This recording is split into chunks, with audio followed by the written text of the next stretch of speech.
नमस्कार। BEd second year विषय संस्कृत और हम लोग हमारे रिवीजन कार्य के अंतर्गत पाठ्यक्रम का महत्व है, उसका आधार और सिद्धांत, उसके बारे में चर्चा कर रहे थे।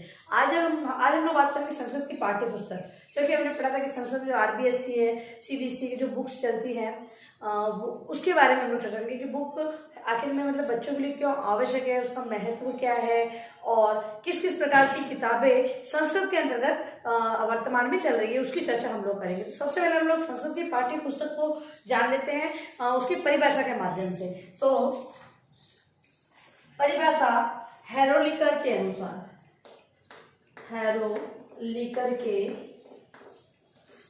अनुसार, संस्कृत की पाठ्य पुस्तक की परिभाषा हेरोलिकर के अनुसार क्या है, देखेंगे हम लोग। पाठ्य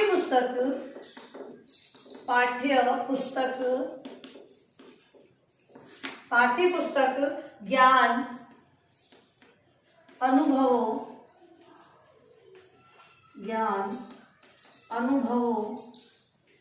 भावनाओं,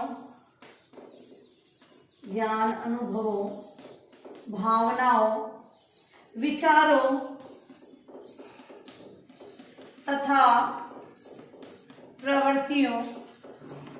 तथा प्रवृत्तियों व मूल्यों के संचय का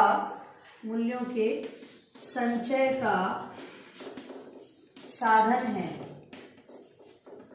देखिए परिभाषा है हेरोलिकर के अनुसार, परिभाषा क्या बताया? पाठ्य पुस्तक ज्ञान, अनुभवों, भावनाओं, विचारों तथा प्रवृत्तियों व मूल्यों के संचय मतलब होता है इकट्ठा करना, संचय मतलब एकत्रित करना या इकट्ठा करना। मतलब कि पाठ्य पुस्तक के अंतर्गत क्या क्या एकत्रित होता है?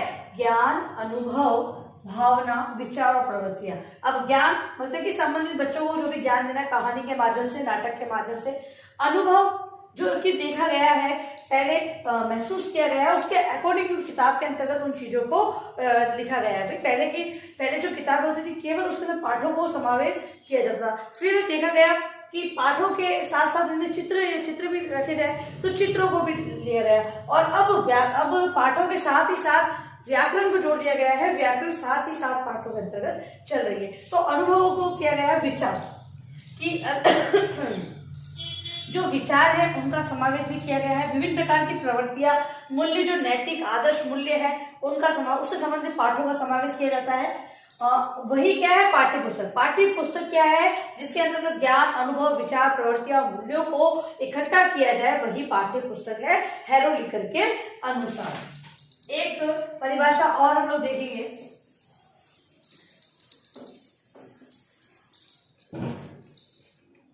हल आर डगलस के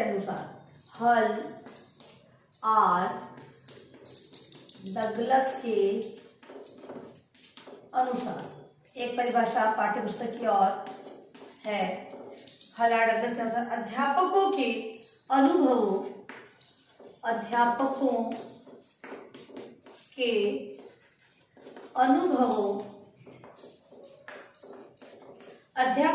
अनुभवों एवं विश्लेषण के अनुसार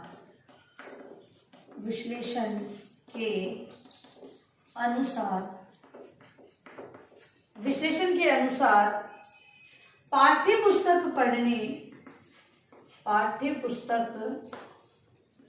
पढ़ने का महत्वपूर्ण आधार है।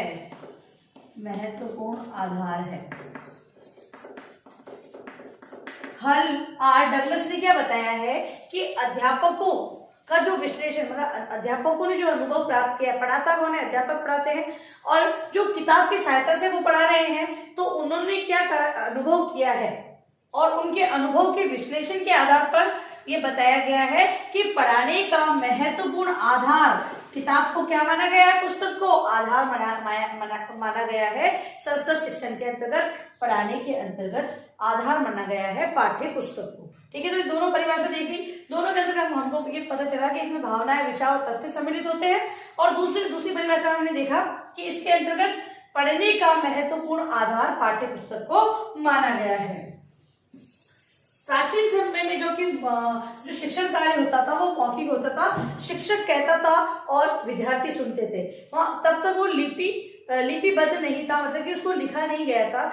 जैसे जैसे परिवर्तन हुआ और लिपि सामने आई और फिर लिखा गया, उसके बाद पाठ्य पुस्तक का रूप हमें देखने को मिला है और उसी के माध्यम से आज शिक्षक पढ़ा रहा है। और भाषा की अगर हम बात करते हैं तो भाषा के अंतर्गत अध्यापक है वो पुस्तक को हाथ में रखकर पढ़ाता है और विद्यार्थियों के समक्ष भी पुस्तक रहती है और वो उसी को देखकर अध्ययन कार्य करते हैं। तो शिक्षक अध्यापन के अंतर्गत पाठ्य पुस्तक है वो आज वर्तमान युग के अंतर्गत बहुत ही महत्वपूर्ण मानी गई है और शिक्षक और विद्यार्थी उसी की सहायता से अपना शिक्षण कार्य, अध्ययन कार्य करते हैं। अब है पाठ्य पुस्तक का महत्व की हम लोग चर्चा करेंगे। पाठ्य पुस्तक का महत्व, क्यों इंपॉर्टेंस है इस पाठ्य पुस्तक की। तो सूचनाओं के संग्रह के लिए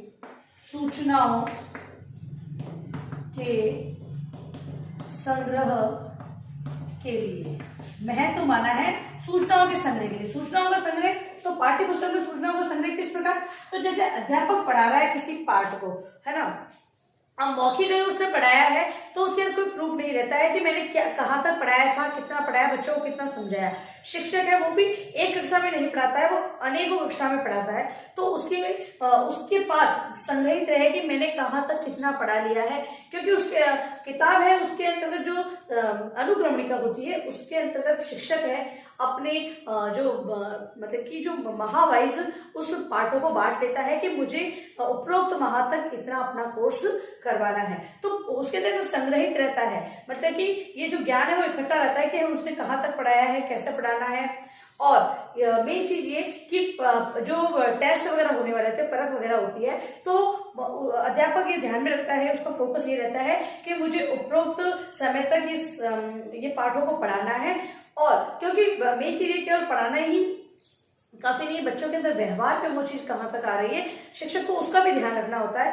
तो अगर पुस्तक होती है तो पुस्तक एक उसके लिए अगर ये कहें कि मार्ग प्रशस्त करने का साधन माने गए, तो इस वजह से महत्वपूर्ण है। सूचनाओं के संग्रह के लिए विभिन्न प्रकार की सूचनाएं, पढ़ाने की हो, पढ़ने की हो, समय की हो, सभी प्रकार की चीजें इस सूचना के अंतर्गत किताब के माध्यम से उसे प्राप्त हो जाती है। फिर है शिक्षकों के लिए मार्ग प्रदर्शन का कार्य करती है।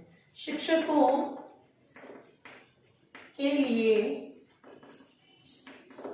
मार्ग प्रदर्शन, जैसा कि मैंने बताया आपको, मार्ग प्रदर्शन मतलब कि एक राह दिखाती है कि अब आगे उन्हें क्या करना है, ये इसीलिए महत्वपूर्ण है। नेक्स्ट है रूपरेखा तैयार करने में। अब अगला मेन बिंदु बताया गया है रूपरेखा तैयार करने में, मतलब कि रूपरेखा मतलब कि अभी शिक्षक है वो कक्षा में जा रहा है, कौन सी कक्षा में किस प्रकार पढ़ाएगा, तो किताब होती है तो उसे हेल्प मिल जाती है कि आज मेरे पास इतने कालांश है, मैं इतना पढ़ा सकता हूँ। तो किताब के माध्यम से एक शिक्षक है वो अपनी पाठ योजना की रूपरेखा तैयार कर सकता है। नेक्स्ट है ज्ञानार्जन करने का सुलभ साधन, ज्ञानार्जन करने का सर्वसुलभ और मितव्ययी साधन है। अब बताया गया ज्ञान अर्जन मतलब कि ज्ञान प्राप्त करने का। शिक्षक बोले तो शिक्षक भी, क्योंकि शिक्षक है कक्षा में जाता है, पूर्व तैयारी के साथ जाता है, तो शिक्षक भी उससे ज्ञान अर्जित करता है। सर्वसुलभ मतलब कि सबसे आसान तरीका है पाठ्य पुस्तक ज्ञान अर्जन करने का। और मितव्ययी साधन, मितव्ययी मतलब कि मित्रतापूर्ण व्यय करना, मतलब कि किताब है तो किताब के अंतर्गत हम लोग, वो किताब खर्च नहीं हो रही है, उस किताब से हम लोग ज्ञान प्राप्त कर रहे हैं। वहां पर ऐसा नहीं कि एक बार पढ़ लिया और दूसरी बार हम नहीं पढ़ सकते हैं, लेकिन वही अगर हम कहेंगे हम कोई ऑनलाइन किसी चीज को देख रहे हैं तो उस समय तक देखेंगे, उसके बाद हमें अगर देखना है तो फिर से हमें उसको ऑन करना होगा, उसको देखना होगा। लेकिन किताब में हम कहीं भी किसी भी वक्त उसको देख सकते हैं, दोबारा तिबारा कितनी बार भी उसे देख सकते हैं, तो खर्च नहीं होने वाला, मतलब मित्रतापूर्ण खर्च होने वाला साधन इसे माना गया है। नेक्स्ट है विद्यार्थियों के लिए सहायक, विद्यार्थियों के लिए सहायक। अब विद्यार्थियों के लिए कैसे सहायक है, तो पुनः स्मरण के लिए पुनः स्मरण। भाई कक्षा में तो पढ़ा दिया है, लेकिन घर पे जाके वो अभ्यास करेंगे ना, अभ्यास कार्य जो दिया होता है करेंगे, पाठ पढ़ेंगे, अनुवाद करेंगे, तो पुनः स्मरण के लिए, प्रत्याभिज्ञान के लिए की दृष्टि से महत्वपूर्ण है। इसके बाद है अनुवाद के लिए, अनुवाद व्याख्या, अनुवाद व्याख्या, विश्लेषण और संश्लेषण,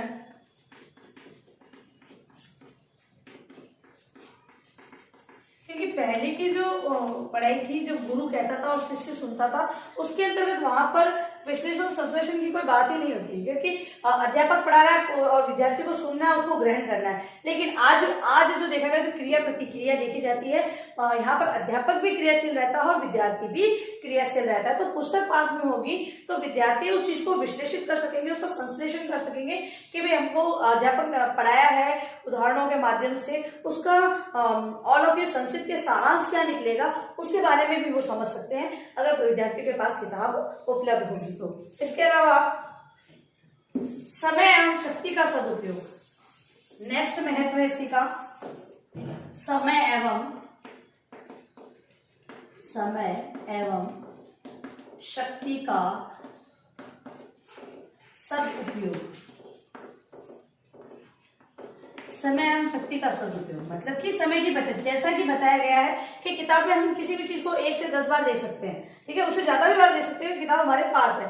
लेकिन वही चीज करें हम इंटरनेट या किसी के माध्यम से देख रहे हैं तो हमें उसे फिर से ओपन करना होगा, साइट को सर्च मारना होगा। लेकिन और वही चीज अगर व्याकरण की किताब की बात करें तो व्याकरण में संज्ञा सर्वनाम हमें सामने मिल जाएगा, उसको देखकर पढ़कर हम समझ सकते हैं।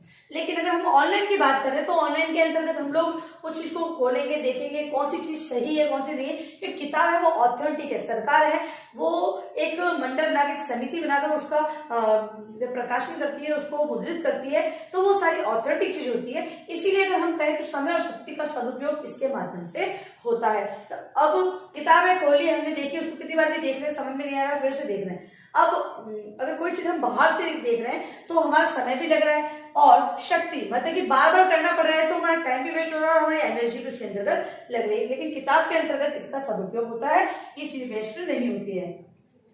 और विद्यार्थियों की कल्पना शक्ति महत्वपूर्ण है किसके लिए? विद्यार्थियों की कल्पना शक्ति,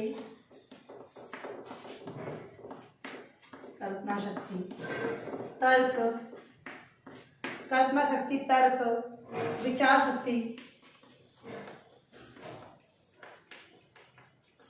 विचार शक्ति का विकास होता है।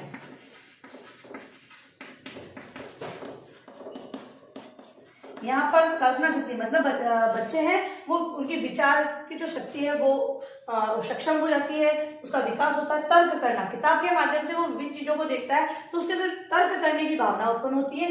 विचार शक्ति मतलब विचार उसके अंदर जागृत होते हैं। मतलब कि अगर हम कहें तो विद्यार्थियों का सर्वांगीण विकास करें तो पाठ्य पुस्तक के माध्यम से किया जा सकता है। अब हम देखेंगे संस्कृत की पाठ्य पुस्तक के प्रकार। संस्कृत की पाठ्य पुस्तक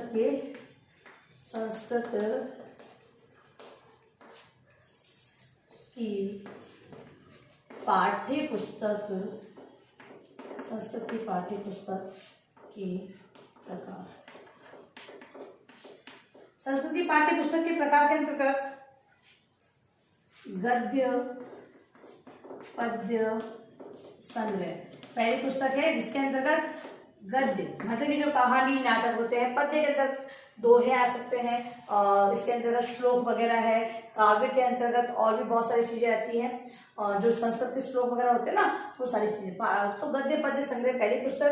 दूसरी है संस्कृत व्याकरण पुस्तक,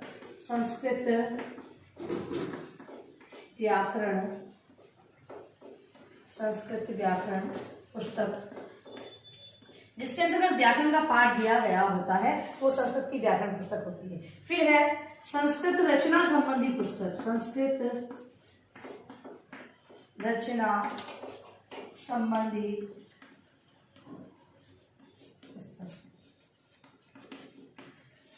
रचना संबंधी पुस्तक, इसके अंतर्गत निबंध हो सकता है, निबंध है, कहानी लेखन है, इसके अलावा प्रार्थना पत्र है, जो भी रचना संबंधित होते हैं वो सारी संग्रह होता है उसके अंतर्गत रचना संबंधी पुस्तक में। फिर है अनुवाद संबंधी पुस्तक, संस्कृत, जिसके अंतर्गत संस्कृत का अनुवाद दिया होता है, संस्कृत अनुवाद संबंधी पुस्तक।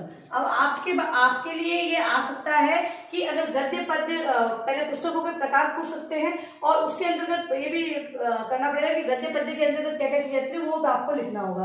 तो पहले प्रकार तो हम 4 प्रकार संस्कृत के अंतर्गत है वो लिखेंगे, और फिर गद्य पद्य के अंतर्गत जो पाठ होते हैं गद्य के अंदर आते हैं, पद्य के अंदर काव्य की सारी चीजें आती है। संस्कृत व्याकरण के अंदर संज्ञा, सर्वनाम, कारक, प्रत्यय, उपसर्ग, संधि, ये सारी चीजें आएंगी।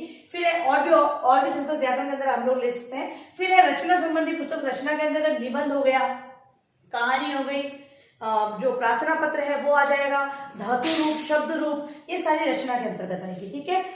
फिर है संस्कृत अनुवाद संबंधी पुस्तक तो संस्कृत अनुवाद की पुस्तक के अंतर्गत जो संस्कृत के पाठ होते हैं उनका अन्वय, उनकी व्याख्या और फिर उनका अनुवाद दिया गया होता है, उससे संबंधित विशेष जो होता है वो भी दिया जाता है। तो ये 4 प्रकार की पुस्तकें चलती है। अब हम एक पाठ्य पुस्तक की विशेषता के बारे में हम लोग देख लेते हैं। पाठ्य पुस्तक, जो संस्कृत पाठ्य पुस्तक होती है उसकी विशेषता, अच्छी संस्कृत पाठ्य पुस्तक की विशेषताएं। पाठ्य पुस्तक की विशेषता की अगर हम बात करते हैं तो 2 प्रकार की विशेषताएं बताई गई है, आंतरिक और बाह्य गुण। भाई विशेष क्या है उसमें और किस कारण है, तो आंतरिक गुण के कारण और बाह्य गुण के कारण। बाह्य गुण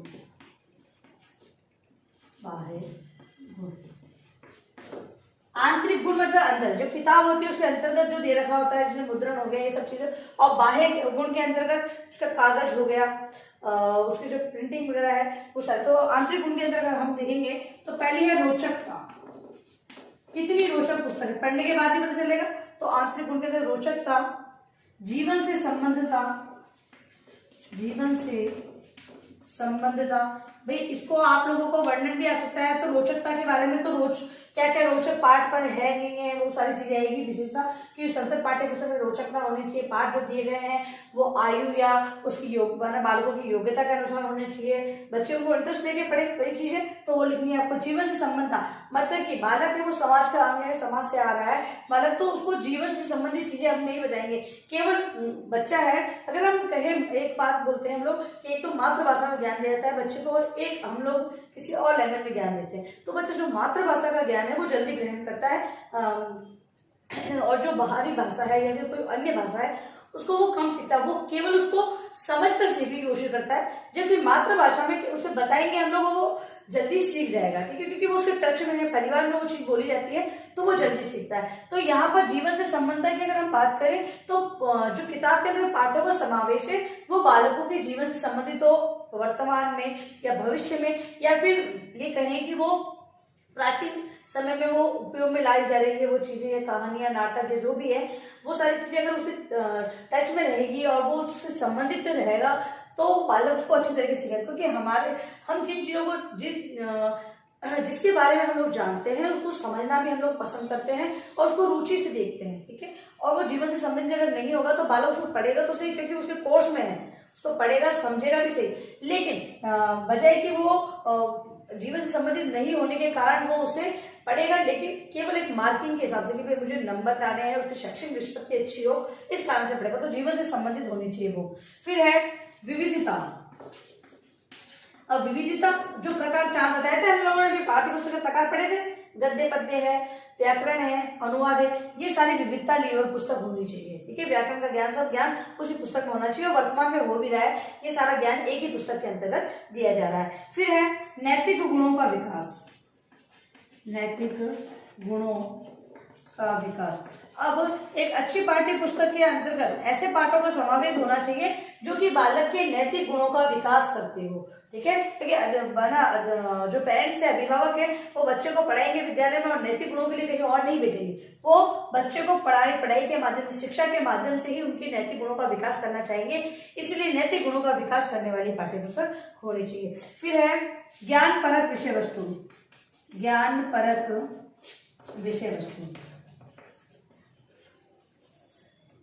ज्ञान परक विषय वस्तु मतलब कि बच्चों को जो ज्ञान उपलब्ध कराए विषय वस्तु इस प्रकार की होनी चाहिए। केवल फिर हम ये कहते हैं कि बच्चे की जो स्तर है, जो आयु लेवल, जिसका आयु है, योग्यता स्तर है, उसी के अकॉर्डिंग उसके पाठों का समावेश होता है, पाठ्यक्रम उसी पर आधारित होता है। ठीक है, तो जो ज्ञान परक विषय वस्तु अगर नहीं होगी पाठ्य पुस्तक के अंतर्गत तो बच्चा उसे इंटरेस्टेड नहीं पड़ेगा। अगर हार्ड होगी तो केवल मार्किंग के लिए वो पढ़ेगा कि नंबर अच्छे आने चाहिए, तो रटन विद्या से मतलब रट कर पड़ेगा। लेकिन वही समझ की बात करें, उसके आयु के हिसाब से वो पाठ सही होंगे, उसको ज्ञान प्रदान करने वाले होंगे, तो बालक उसको समझने की कोशिश करेगा, प्रयास करेगा। तो विशेषता के अंतर्गत ज्ञान परक विशेष होना चाहिए। फिर है वर्तमान विषयों का समावेश। वर्तमान विषयों का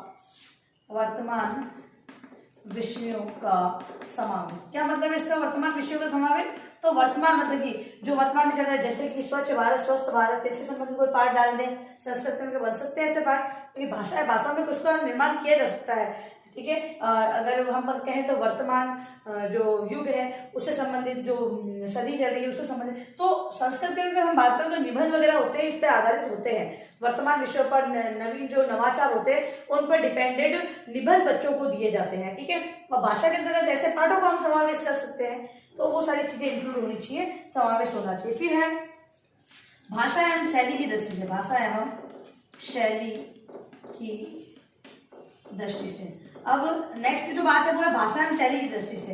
फिर पढ़ने में आसान होगी, सुलभ होगी, सर्व सुलभ होगी, तो तभी बच्चा उसको पढ़ेगा। कठिन भाषाओं को पढ़ने में, हम एक साहित्यिक भाषा की बात करते हैं कि सामान्य भाषा की बात करते हैं। साहित्यिक भाषा पढ़ने में बच्चों को कठिनाई होती है, क्योंकि बच्चों का जो शब्द भंडार है वो इतना मजबूत नहीं होता है, क्योंकि वो मातृभाषा नहीं होने के कारण उनके टच में नहीं होती है। तो वो जो भी शब्द नए पढ़ेंगे वो उन्हें खुद पढ़ने और खुद समझने, तो ये समस्या देखने को मिलती है। इसलिए भाषा एवं शैली की दृष्टि से पुस्तक को सरल बनाया जाना चाहिए, ताकि बच्चे उसको सरलता से समझ सके, या फिर उसका अन्वय इस प्रकार का दिया जाना चाहिए जो कि अध्यापक भी स्वयं समझ सके। जो पुरानी पुस्तकों में हम बात करें तो वो इतनी तो लेंथी होती थी, और उनके जो शब्द हैं वो साहित्यिक शब्द होते थे, जो कि टीचर के टच में नहीं होते, तो विद्यार्थी उसको समझ नहीं पाते थे। इसलिए आजकल की जो पुस्तक है वो काफी अच्छी है, भाषा और शैली के अनुसार दोनों अच्छी। तो अच्छी पाठ्य पुस्तक की भाषा एवं शैली की दृष्टि से महत्वपूर्ण होनी चाहिए, अच्छी होनी चाहिए। फिर है अभ्यास की दृष्टि से। अभ्यास की दृष्टि से मतलब क्या लेंगे, जो किताब है उसके अंतर्गत एक पाठ पढ़ा दिया, या फिर हम कहें कि आजकल तो 2 पैराग्राफ पढ़ाए उसके बाद अभ्यास दिया जाता है। अभ्यास मतलब कि बच्चा उसको पढ़ने का अभ्यास हो सकता है, उसके अंदर कोई क्रियात्मक हो सकता है, मतलब जो क्रिएटिविटी सृजनात्मकता हो सकती है, बहुत सारी चीजें होती है। तो अभ्यास के लिए बच्चों को बहुत सारी चीजें दी जा सकती है। जैसे श्लोक है, श्लोक अध्यापक ने 4 पढ़ाए, उसके बाद उसमें एक लाइन लिखी हो अभ्यास के तौर पे, कि बच्चा स्वयं इसको पढ़े, अभ्यास करके आए, इसको गाने का अभ्यास करके। श्लोक है वो गाकर संस्कृत में बताए जाते हैं, तो बच्चे उसको गाकर सीख सकते हैं। तो ये सारी चीजों का ध्यान रखा जाना चाहिए विशेषता के अंतर्गत। दूसरी विशेषता है वो हम नेक्स्ट वीडियो में देखेंगे। अब आप अपना गृह कार्य प्रश्न लिखें। गृह कार्य प्रश्न के अंतर्गत पाठ्य पुस्तक, संस्कृत पाठ्य पुस्तक लिखिए। प्रश्न बनता है हमारा और परीक्षा की दृष्टि से महत्वपूर्ण है, संस्कृत की पाठ्य पुस्तक के बारे में समझाते हुए